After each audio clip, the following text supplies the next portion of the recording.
Assalamu alaikum wa rahmatullah wa barakatuh. Mes frères et sœurs, nous continuons la lecture aujourd'hui du livre Les ruses de Shaitan d'Ibn al-Jawzi rahimahullah.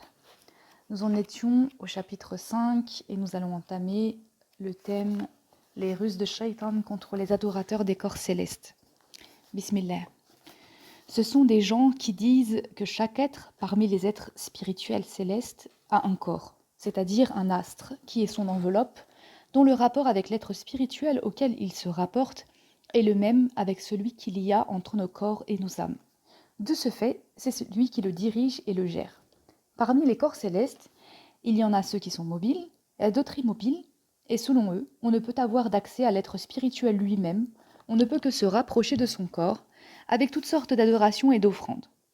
D'autres parmi eux ont dit « Pour tout corps céleste, il existe quelqu'un sur terre ayant la même apparence et essence que lui. » Ils ont alors façonné des représentations figurées et sculpté des statues auxquelles ils ont édifié des temples. Yahya ibn Bishr al-Nahawandi a rapporté qu'un groupe d'entre eux affirme que les 7 planètes, à savoir Saturne, Jupiter, Mars, le Soleil, Vénus, Mercure et la Lune, sont les dirigeants de ce monde, issus de l'ordre du Conseil suprême du monde céleste. Ils ont façonné des statues conformes à leur forme et ont donné en offrande à chacun d'eux l'animal qui lui ressemble.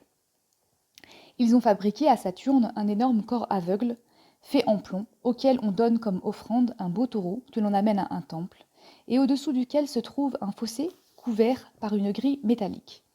On frappe alors le taureau de sorte qu'il entre au temple et marche sur la grille métallique où ses pattes arrière avant s'enfoncent, puis on allume un feu au-dessous de lui jusqu'à ce qu'il se consume.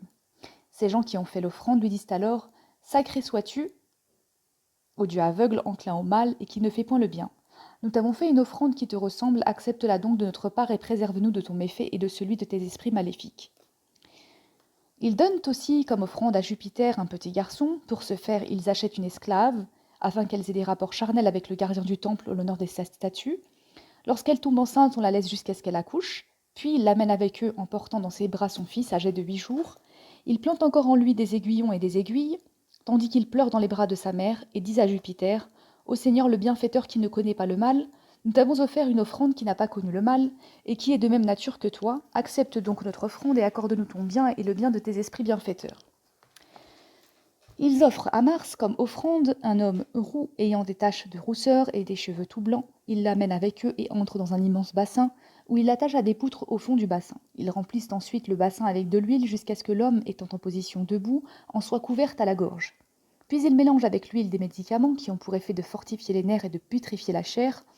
Lorsqu'une année passe, durant laquelle il a été nourri avec des aliments qui putrifient la chair et la peau, ils le prennent par la tête et extraient les nerfs de sa peau, qu'ils entourent au-dessous de sa tête. Ils l'amènent ensuite auprès de leur statue, qui a la forme de Mars, et disent « Ô Dieu malfaiteur, causeur de troubles et de malheurs, nous t'avons fait comme offrande ce qui te ressemble, accepte donc notre offrande et préserve-nous de ton mal et du mal de tes esprits maléfiques et malveillants. » Ils prétendent également que la tête reste en vie durant 7 jours et qu'elle leur annonce ce qui allait leur arriver comme bien et comme mal cette année-là. Ils donnent comme offrande au soleil cette femme, dont le fils a été sacrifié en l'honneur de Jupiter. Ils tournent alors autour de la représentation du soleil et disent « Glorifié, exalté sois-tu, ô Dieu lumineux, nous t'avons fait comme offrande ce qui te ressemble, accepte donc notre offrande, accorde-nous une part de tes bienfaits et protège-nous contre ton méfait. » Il donne comme offrande à Vénus une vieille femme effrontée aux cheveux grisonnants, qu'il pose devant sa représentation et tourne autour d'elle en disant à haute voix « Ô déesse effrontée, nous t'apportons une offrande d'une blancheur comme la tienne, d'une effronterie comme la tienne et d'une beauté comme la tienne. Accepte-la donc de notre part. » Puis ils apportent du bois, le placent autour de la vieille et lui mettent du feu jusqu'à ce qu'elle se consume, puis ils jettent ses cendres au visage de la statue. Et ils donnent comme offrande à Mercure un jeune homme brun, comptable, écrivain et littérateur, qu'ils attirent avec ruse. Ils agissent ainsi avec tous ceux qu'ils amènent en les mystifiant, en les anesthésiant et en leur administrant des médicaments qui leur font perdre la raison et bloquent la langue. Ensuite, ils offrent ce jeune homme comme offrande à la statue représentant Mercure et disent au Seigneur avenant, nous t'avons apporté quelqu'un d'avenant, conforme à ta nature, accepte donc cela de notre part. Ils tranchent ensuite le jeune homme en 2, puis en 4, et posent chacune des parties sur 4 planches autour de lui. On met par la suite le feu à chacune des planches jusqu'à ce qu'elles se consument, y compris le quart du corps, puis ils jettent ses cendres au visage de la statue. Ils donnent comme offrande à la lune un homme à la peau tannée et au visage large, et lui disent « Ô émissaire des dieux, le plus léger des corps célestes !»